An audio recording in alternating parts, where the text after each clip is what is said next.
요한일서 3장 13절에서 24절 말씀입니다. 형제들아 세상이 너희를 미워하여도 이상히 여기지 말라. 우리는 형제를 사랑함으로 사망에서 옮겨 생명으로 들어간 줄을 알거니와 사랑하지 아니하는 자는 사망에 머물러 있느니라. 그 형제를 미워하는 자마다 살인하는 자니 살인하는 자마다 영생이 그 속에 거하지 아니하는 것을 너희가 아는 바라. 그가 우리를 위하여 목숨을 버리셨으니 우리가 이로써 사랑을 알고 우리도 형제들을 위하여 목숨을 버리는 것이 마땅하니라. 누가 이 세상의 재물을 가지고 형제의 궁핍함을 보고도 도와줄 마음을 닫으면 하나님의 사랑이 어찌 그 속에 거하겠느냐. 자녀들아, 우리가 말과 혀로만 사랑하지 말고 행함과 진실함으로 하자. 이로써 우리가 진리에 속한 줄을 알고 또 우리 마음을 주 앞에서 굳세게 하리니 이는 우리 마음이 혹 우리를 책망할 일이 있어도 하나님은 우리 마음보다 크시고 모든 것을 아시기 때문이라. 사랑하는 자들아, 만일 우리 마음이 우리를 책망할 것이 없으면 하나님 앞에서 담대함을 얻고 무엇이든지 구하는 바를 그에게서 받나니 이는 우리가 그의 계명을 지키고 그 앞에서 기뻐하시는 것을 행함이라. 그의 계명은 이것이니 곧 그 아들 예수 그리스도 이름을 믿고 그가 우리에게 주신 계명대로 서로 사랑할 것이니라.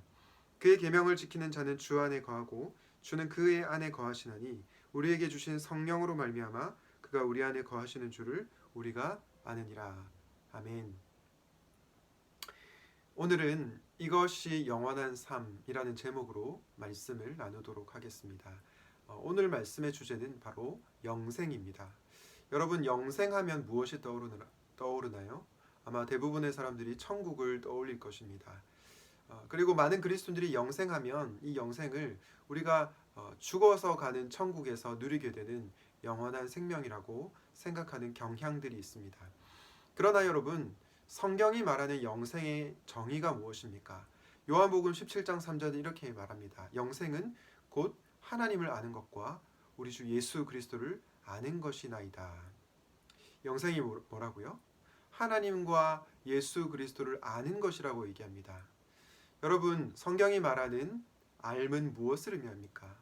단순히 지식적인 알을 의미하는 것이 아니라 관계적인 알을 의미합니다. 경험적으로 알게 되는 지식을 바로 성경이 말하는 알미라고 하는 것입니다. 즉, 영생이란 우리가 하나님과 단순히 지식적으로만 관계 맺는 것이 아니라 전인격적으로 경험적으로 알게 되는 것, 그리고 예수 그리스도와 깊고도 친밀한 사귐을 가지는 것, 그것이 바로 영생이라는 것입니다. 우리가 성경이 말하는 이 영생에 대한 개념을 확실하게 붙잡고 오늘 말씀으로 들어가 보도록 하겠습니다. 영생에 관한 내용을 한번 다뤄볼 텐데요. 우리가 첫 번째로 기억해야 될 것은 영생은 현재적 사건이다라는 것입니다. 물론 영생은 미래에 우리가 경험하는 사건이기도 하지만 오늘 본문 말씀을 통해서 우리가 알 수 있는 사실은 영생은 현재적 사건이기도 하다는 겁니다. 요한에서 3장 14절 말씀에 보면 사망에서 옮겨 생명으로 들어간 줄을 알거니와 라고 되어 있습니다. 사망에서 옮겨 생명으로 들어간 줄을 알미라. 여러분, 사망에서 생명으로 옮겨간 것이 무엇입니까? 바로 영생이죠. 그런데 이 사망에서 생명으로 옮겨갔다라고 하는 이 단어를, 이 구절을 헬라어 원어로 보게 되면 완료 시제로 되어 있음을 알 수 있습니다. 무슨 뜻이죠? 이미 이루어진 것이라는 겁니다. 먼 미래에 우리가 죽어서 영생을 누린다는 것이 아니라 지금 이곳에서 현재 영생을 누릴 수 있다는 것입니다. 그러므로 우리는 죽어서 누리게 될 영원한 천국만을 소망하며 살아가는 것이 아니라 지금 이곳에서 영원한 생명의 기쁨을 누려야 하는 것입니다. 마치 감나무 아래에서 감이 떨어질 것만을 기다리면서 있는 것이 아니라 이미 떨어진 감을 먹으며 그 기쁨을 누려야 한다는 것입니다. 사실 성경에 보면 이 현재적 영생의 기쁨을 잘 몰랐던 인물이 등장하죠. 바로 여러분 잘 아시는 마르다입니다. 마르다가 어떤 슬픈 일을 겪게 되죠? 오라비 나사로가 죽게 되는 경험을 하게 됩니다. 그 경험을 하게 되면서 참 낙심에 빠지게 되어 있는데요. 예수님께서 마르다에게 찾아오셔서 네 오라비가 다시 살아날 것을 믿느냐 이렇게 물어보십니다. 그러자 마르다가 네, 저희 오라비가 다시 살아날 것을 믿습니다 라고 대답을 합니다. 그러나 이 마르다의 대답은 먼 미래에 오라비가 부활을 경험할 것이고 지금 이곳에서는 부활을 경험할 수 없다 라는 것을 생각하고 한 답변입니다. 그에 대해서 예수님께서 뭐라고 말씀하시냐면 요한복음 11장 25절과 26절 말씀에 보면 예수님을 믿는 자들은 살아서도 영원한 생명을 경험할 수 있다고 말하고 있습니다. 우리가 죽어서 천국에 가서 영생의 기쁨을 누릴 뿐만 아니라 지금 현재 예수님과 관계를 맺을 때 그 영생의 기쁨을 누리게 된다는 것입니다. 여러분, 영생은 미래적 사건일 뿐만 아니라 현재적 사건입니다. 왜냐하면 앞서 말씀드린 것처럼 영생은 하나님과 예수 그리스도와 인격적 관계를 맺는 것이기 때문입니다. 여러분은 현재 하나님과 그리고 예수님과 깊은 사귐을 누리고 계십니까? 그러면 현재 여러분들은 영생의 관계 안으로 들어가 있는 것입니다. 그 기쁨을 누리고 사시기를 바랍니다. 영생은 현재적 사건이다 라는 진리를 다루었는데요. 두 번째 진리의 말씀은 영생은 관계적 사건이라는 것입니다. 우리가 단지 죽어서 가는 어떤 장소의 개념으로 영생을 이해하는 것이 아니라 우리는 이 영생을 관계의 사건으로 이해를 하시면 좋겠습니다. 오늘 본문에 보면요, 요한일서 3장 16절에서 이런 말씀이 나옵니다.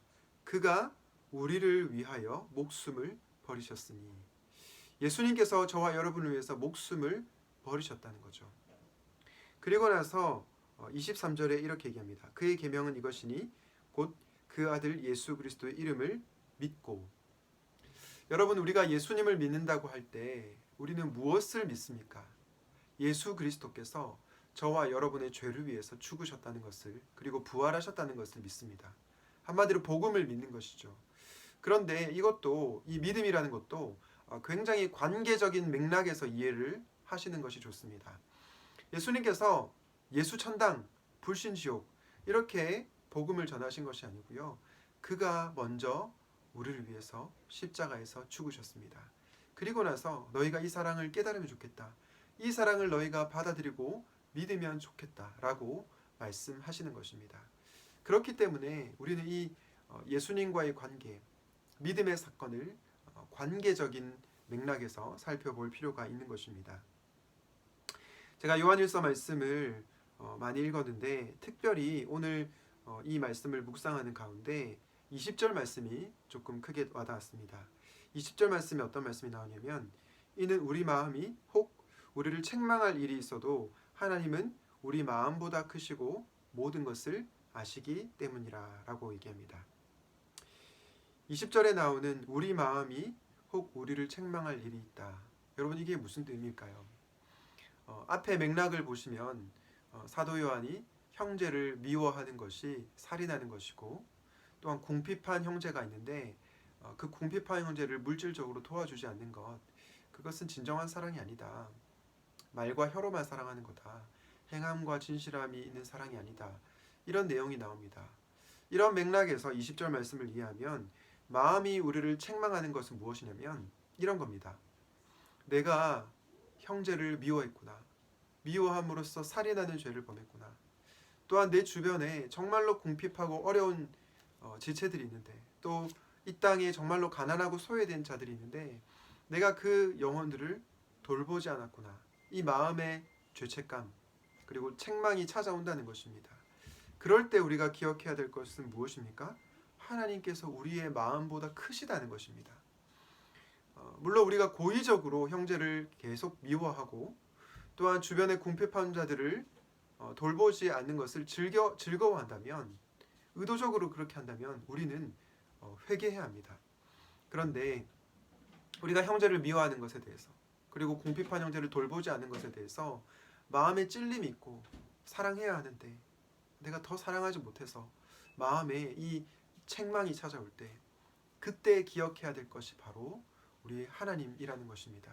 하나님께서 우리의 마음보다 크신 분이라는 것입니다. 우리 하나님 어떤 분이십니까? 우리가 그런 마음으로 씨름하고 있을 때 나는 너의 그런 마음을 다한다. 내가 예수 그리스도 안에서 너의 마음을 받겠다. 내가 너를 있는 모습 그대로 용납하겠다. 이렇게 말씀해 주신다는 것입니다. 그러므로 영생은 관계적인 사건입니다. 비록 우리가 부족하다 하더라도 하나님께서 예수 그리스도 안에서 우리를 용납해 주신 사건, 이 관계적 사건이 영생의 본질이라는 것입니다.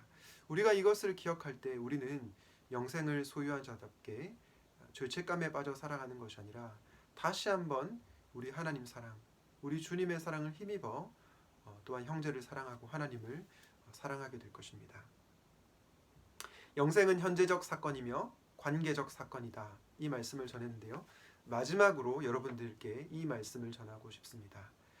영생을 현재적 사건 그리고 관계적 사건으로 믿는 사랑하는 여러분, 지금 이곳에서 형제를 사랑하십시오.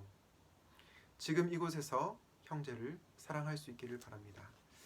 여러분, 오늘 사도 요한이 이렇게 얘기합니다. 자녀들아, 우리가 말과 혀로만 사랑하지 말고 행함과 진실함으로 하자. 여러분, 우리가 하나님을 사랑해야 하고 또 형제를 마음을 다해서 정말 행함과 진실함으로 사랑해야 하는데 그렇지 못한 모습들이 있다고 했죠. 그러나 씨름하고 있는 우리의 마음을 하나님 아시고 하나님 우리 마음보다 크시다고 말씀을 우리가 들었습니다. 하나님께서 우리를 이렇게 사랑하시는 것을 깨닫는다면 우리는 다시 한번 그분의 사랑을 힘입어 우리 옆에 형제를 사랑할 수 있게 되는 것입니다. 지금 이곳에서 형제를 사랑하며 영생의 기쁨을 누리게 된다는 것입니다. 오늘 요한일서 3장 14절 이렇게 얘기하죠. 우리는 형제를 사랑함으로 사망에서 옮겨 생명으로 들어간 줄을 알거니와. 형제를 사랑함으로 영생의 관계 가운데로 들어가게 된다는 것입니다. 주 안에서 사랑하는 여러분, 영생이 현재적 사건이고 관계적 사건임을 기억하고 지금 이곳에서 형제를 사랑할 수 있기를 바랍니다. 그래서 우리 주님이 기뻐하시는 그러한 그리스도인들로 살아갈 수 있기를 우리 주님의 이름으로 축복합니다. 기도하시겠습니다. 하나님 아버지, 우리가 영생을 생각할 때에 먼 미래에만 누리는 영생이 아니라 지금 현재에서도 영생의 기쁨을 누릴 수 있음을 기억하게 하여 주시옵소서. 특별히 우리가 하나님과 예수님과 관계에 맺을 때 영생의 기쁨을 누린다는 것을 기억하게 하여 주시옵소서. 또한 영생을 우리가 관계적인 개념으로 이해하기 원합니다.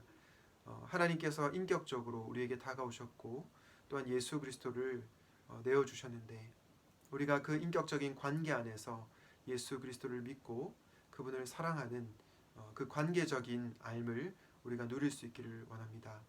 영생이 현재적 사건이고 관계적 사건임을 깨달았다면 우리가 지금 이곳에서 형제를 사랑할 수 있도록 도와주시옵소서. 우리가 형제를 사랑함으로 사망에서 생명으로 옮겨진 자임을 기억하게 됩니다. 하나님, 우리가 정말로 우리의 힘으로 사랑할 수 없지만 하나님께서 그리고 예수님께서 우리를 사랑하셨던 것처럼 우리의 형제들을 사랑할 수 있도록 도와주시옵소서. 우리의 사랑으로 사랑하는 것이 아니라 하나님의 부어주시는 사랑으로 사랑하게 하여 주시옵소서. 우리 죄를 위해서 십자가에서 죽으신 예수님의 이름으로 기도하였습니다. 아멘.